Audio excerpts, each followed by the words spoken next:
Hello friends and my all dear students, welcome to all in biology classes. And friends, today we will discuss about on genetics practice set 2.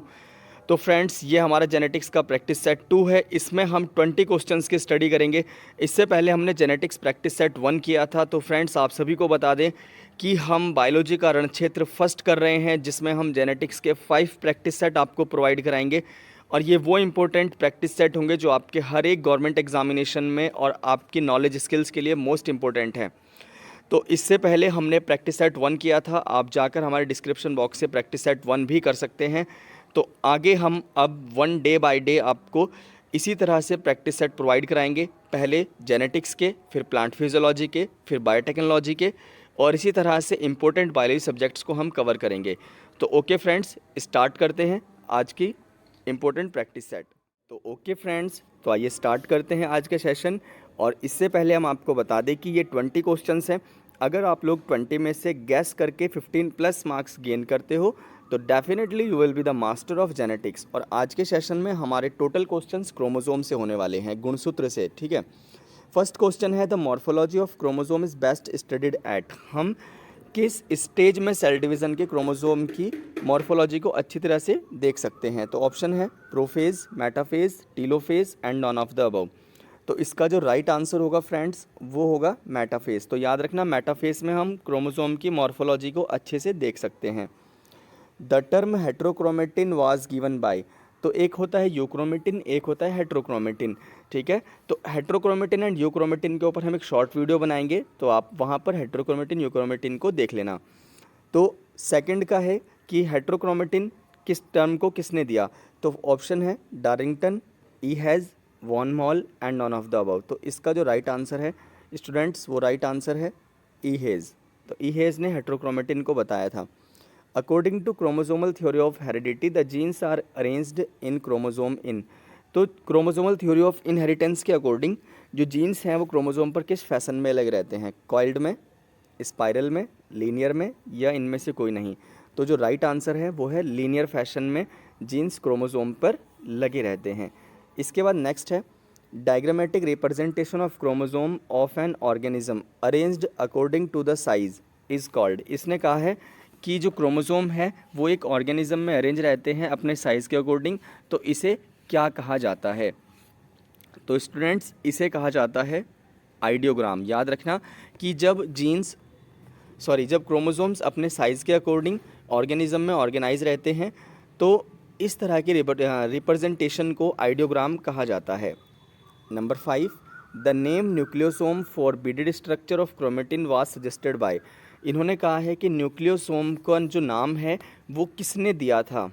तो nucleosome का जो नाम है वो आउटेट at all ने दिया था, यानी कि आउटेट एक साइंटिस्ट थे और उनके जो कलीग्स थे उन्होंने मिलकर ये न्यूक्लियोसोम टर्म जो है वो दिया था।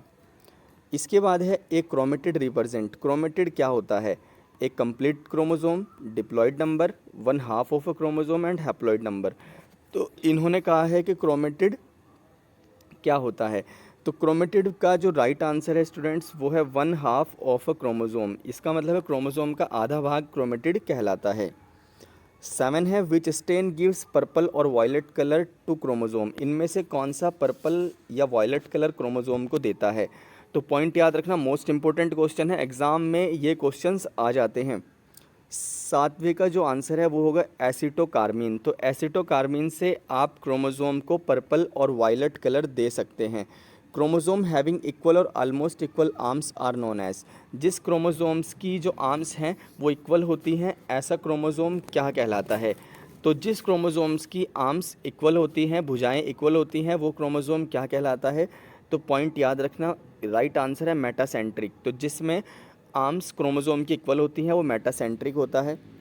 The term chromosome was given by, most important question है और दोनों ऑप्शन इसमें दिए गए हैं, स्ट्रॉसबर्गर, वॉल्डेयर, दोनों ही क्रोमोसोम से रिलेटेड हैं। तो आपको ऑप्शन याद रखना है कि जो टर्म है क्रोमोसोम का वो दिया था वॉल्डेयर ने, और जो डिस्कवरी की थी वो की थी स्ट्रॉसबर्गर ने। तो दोनों पॉइंट याद रखना, क्रोमोसोम टर्म को दिया था वॉल्डेयर ने और डिस्कवरी की थी किसने, स्ट्रॉसबर्गर ने।